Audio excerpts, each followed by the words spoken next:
दरें नई लागू हो जाएगी। हम बात करते हैं जीएसटी के उन स्लैबों में जो कमी हुई है। व्यापारियों से बात करेंगे, दुकानदार जो है यहाँ पर जो ग्राहक है कि जो इस बार जो जीएसटी के स्लैब में जो कटौती की गई है, किस तरह की कटौती है, क्या कहना आप और क्या सोचना है इस बार जो जीएसटी के स्लैब में जो कटौती की है, क्या सोचना? सर, कहने में तो जीएसटी 3 शब्द हैं। जीएसटी, भारत की कई जनता के अंदर ऐसे लोग भी हैं जिनको इन शब्दों से कोई लेना देना नहीं है। वो 2 चीज़ देखती है, महंगा और सस्ता।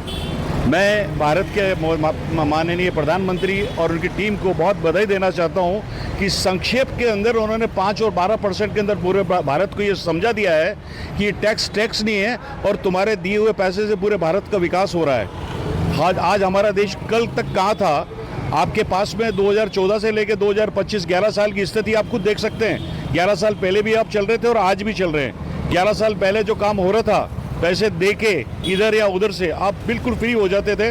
आज पूरे भारत के अंदर लाखों करोड़ का टैक्स दिया जा रहा है और स्वेच्छा से दिया जा रहा है। और उसके बाद जो सुनहरा कदम उठाया गया 5% और 12%, तो जो नहीं देने वाला है वो भी दौड़ के जाएगा और ये कहेगा कि कोई कागज़ नहीं, कोई पेन नहीं, कोई कलम नहीं, ये 5% मैं पूरे देश के लिए कमा के दे रहा हूँ और मेरे देश का विकास होना चाहिए। आपका क्या सोचना है इस बार जो शुरुआत हुई है, नई शुरुआत हुई है, नई स्लैब जो शुरू हुआ है, कितना फ़ायदा मिल पाएगा व्यापारियों को और आम जन को? दोनों को मिलेगा भाई साहब, दुकानदार को भी मिलेगा और ग्राहकों को भी मिलेगा।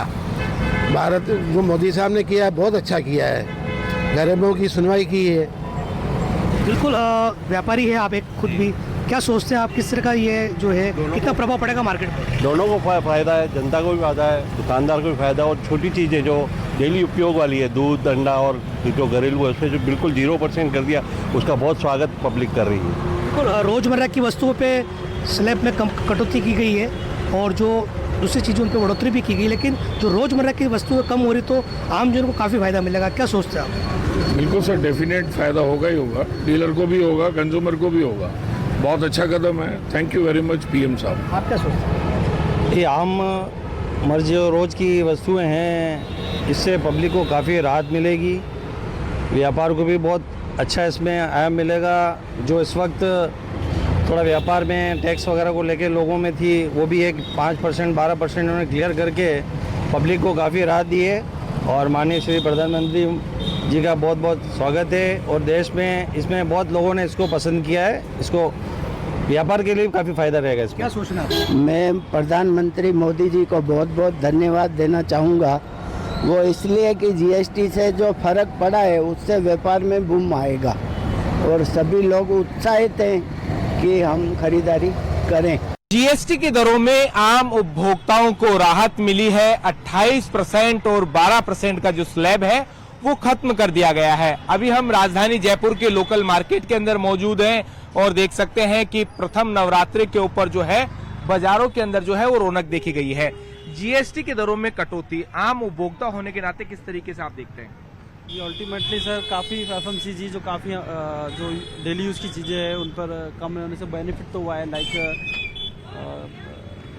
लाइक ऑलमोस्ट काफ़ी प्रोडक्ट में प्राइसिंग में चेंज आ गया है। ओके, हम लोगों को काफ़ी बेनिफिट भी होगा, अल्टीमेटली हम लोगों को पैसा बचेगा सर। कई कहा जा सकता है कि कपड़ा और जो खाने की जो वस्तुएं, खाद्य सामग्री है, इनके ऊपर जो है वो टैक्स जो है 5% हो गया है। क्या लगता है कि आम उपभोक्ता है उसकी जो जेब है उसके ऊपर राहत मिलेगी? बिल्कुल सर, क्योंकि एमआरपी कम हो गई है, टैक्स आपका जीएसटी कम हो चुका है, तो आपको पर्टिकुलर प्रोडक्ट का ये पे आउट भी कम करना रहेगा। किसी चीज़ के लिए हम 50 रुपीज़ दे रहे हैं, अब 40 रुपीज़ देंगे तो हम लोगों का सेविंग भी अब बढ़ रहा है। तो मुझे लगता है ये बहुत ही अच्छा। तो देखिए, ये कहा जा सकता है कि जो आम उपभोक्ता है उनके लिए ये जो है वो राहत की खबर है। हम यहाँ पर कुछ महिलाएं भी मौजूद है। मैम, जीएसटी की दरों में कम हुई है, दरें कम हुई है, तो क्या लगता है कि आम जो उपभोक्ता है उन्हें कुछ फायदा मिलेगा? होगा, जरूर होगा, लगता है होगा। तो देखिए कि यहाँ पर जो आम उपभोक्ता हैं वो भी यहाँ पर देखे जा सकते हैं। डेयरी जो बूथ है, कहा जा सकता है कि जो डेयरी प्रोडक्ट है उनमें भी जो है दरों के अंदर जो है वो कमी यहाँ पर पाई गई है। हमारे साथ यहाँ पर जो है डेयरी बूथ जो ऑनर है, हम उनसे बात करेंगे। क्या लगता है आपको जीएसटी की दरों के अंदर कमी हुई है? एक व्यापारी नॉलेज ही नहीं है मेरा। लेकिन जो दूध की दरों में कमी हुई है आज से? दूध की दरों में तो कमी हुई नहीं है अभी, और प्रोडक्ट में ये जैसे पनीर है, मक्खन है, घी है, इनमें हुई है, दूध में नहीं हुई। तो क्या लगता है आपको इससे, लोग जो है खुश है? हाँ, लोग खुश हैं, लोग खुश हैं। तो देखिए, पहला जो नवरात्रा है, ऐसे में जो डेयरी प्रोडक्ट है उनकी दरों के अंदर जो है वो कमी यहाँ पर की गई है। हमारे साथ और भी जो उपभोक्ता मौजूद है, किस तरीके से आप देखते हैं गवर्नमेंट ने जो है जीएसटी की दरों में कटौती की है, उसके बाद में क्या लगता है आपको? सर अब यहाँ शॉपिंग करेंगे पता लगा, अभी तक तो शॉपिंग की नहीं। आज सुबह डेयरी का दूध लाया अमूल का, वो तो वही रेट बताया जो कल मिल रहा था। लेकिन जो अन्य डेयरी प्रोडक्ट है उनके अंदर कमी की सर गई है। अभी शॉपिंग की नहीं है, जब की जब पता लगेगा। न्यूज़ 18 राजस्थान के लिए सहयोगी अविनाश शर्मा के साथ रोशन शर्मा की रिपोर्ट। और अब जो खबर हम आपको बताने जा रहे हैं वो आपको हैरान कर देगी। एक पति ने अपनी ही पत्नी को पहले दहेज प्रताड़ना के लिए प्रताड़ित किया और फिर जब इससे भी मन नहीं भरा तो उसे जीते जी कागजों में जिंदा मार दिया। और अब पीड़ित महिला दर दर भटक रही है, खुद को जिंदा साबित करने में जुटी है। देखिए रिपोर्ट।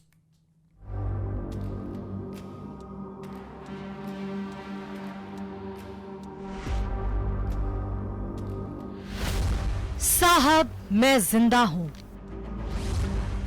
दफ्तर दफ्तर चक्कर, समाधान मिलेगा कब? पहले दहेज प्रताड़ना, फिर जन आधार से नाम कटा।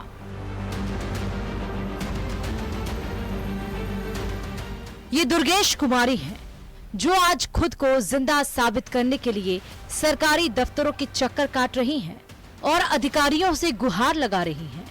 लेकिन रवैया वही, ढाक के तीन पात। आश्वासन तो मिला लेकिन समाधान सिर्फ बातों में, धरातल पर नहीं।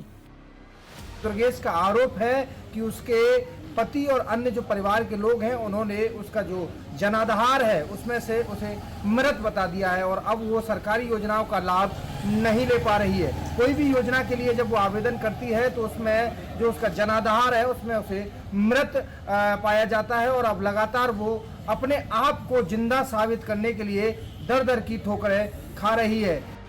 दुर्गेश कुमारी ने कभी सोचा भी नहीं होगा कि शादी करके उसे इतनी बड़ी सजा मिलेगी। जिस पति के घर पूरे विधि विधान के साथ ब्याह कर आई, वो ही एक दिन कागजों में उसे मृत घोषित करा देगा। दुर्गेश का आरोप है कि उसके पति और ससुराल वालों ने दहेज की मांग को लेकर उसे प्रताड़ित किया। मेरी शादी 7 दिसंबर 2020 को संदीप शर्मा पुत्र श्री रामेश्वर प्रसाद शर्मा ग्राम भाड़ोली के साथ हुई थी। शादी कुछ दिन बाद ही संदीप शर्मा व उसके परिवार जन मुझे दहेज के लिए परेशान करने लग गए थे। इसकी शिकायत मैंने महिला थाना भरतपुर में की। उसका केस है जो कोर्ट में चल रहा है। दुर्गेश की शादी 2020 में हाड़ौली गांव निवासी संदीप शर्मा से हुई थी। शादी के बाद दहेज के लिए प्रताड़ित किया तो 1 अप्रैल 2024 को उसने उच्चैन थाने में उनके खिलाफ दहेज उत्पीड़न का मुकदमा दर्ज करवाया। केस कोर्ट में विचाराधीन है। संदीप शर्मा व जेठ पंकज शर्मा ने किसी साजिश के तहत मेरा नाम मुझे जनाधार से हटवा दिया, मुझे मृत घोषित करके, जिससे कि मैं अपने अधिकारों से वंचित रह सकूं। इसकी शिकायत मैंने उच्चैन थाना में 6 जून को की थी, लेकिन वहां के आयोग ने मुझे कोई संतुष्टिपूर्ण जवाब नहीं दिया, ना उन्होंने कुछ कार्रवाई की। पीड़ित महिला ने बताया कि कागजों में मृत होने की जानकारी उसे 3 महीने पहले ही मिली, जब उसने सरकारी योजनाओं के लाभ लेने के लिए आवेदन किया। जांच में पता चला कि आरोपी पति ने नाम हटवाने के लिए ई मित्र द्वारा 31 दिसंबर 2023 को आवेदन कराया और नाम हटवाने का कारण मृत्यु बताया गया और नगर पालिका उच्चैन ने 1 जनवरी और 12 जनवरी को अप्रूव कर नाम हटा दिया। मैंने 1 सितंबर को बड़े अधिकारी जैसे कि एसपी साहब से जाके बात की और मैंने उनसे कहा कि उन्होंने इस बारे में कोई भी कार्रवाई नहीं की है, तो उन्होंने मुझे कार्रवाई का आश्वासन दिया है। उसके बाद उन्होंने मुझे उसके बाद भी कोई जवाब ना देते हुए इस केस को बंद कर दिया। कार्रवाई को लेकर महिला एसपी से भी मिल चुकी है, लेकिन सिर्फ आश्वासन ही मिला। अब सवाल उठता है कि क्या नगर पालिका और प्रशासन इतनी लापरवाही से काम करती है कि जो किसी को भी बिना जांच के मृत मान सकती है? ऐसे में उनका कहना है कि जब तक मृत्यु प्रमाण पत्र जारी नहीं होता तब तक इस तरह पृथक नाम में मृत नहीं बता सकते। लेकिन ये किस तरह किया, किसकी गलती रही, इस मामले की जांच की जा रही है और इस पूरे मामले में अनुसंधान चल रहा है। कैमरा पर्सन मनोज के साथ दीपक पुरी, न्यूज 18 भरतपुर। तो वहीं सीकर के श्री माधोपुर शहर में आवारा सांडों का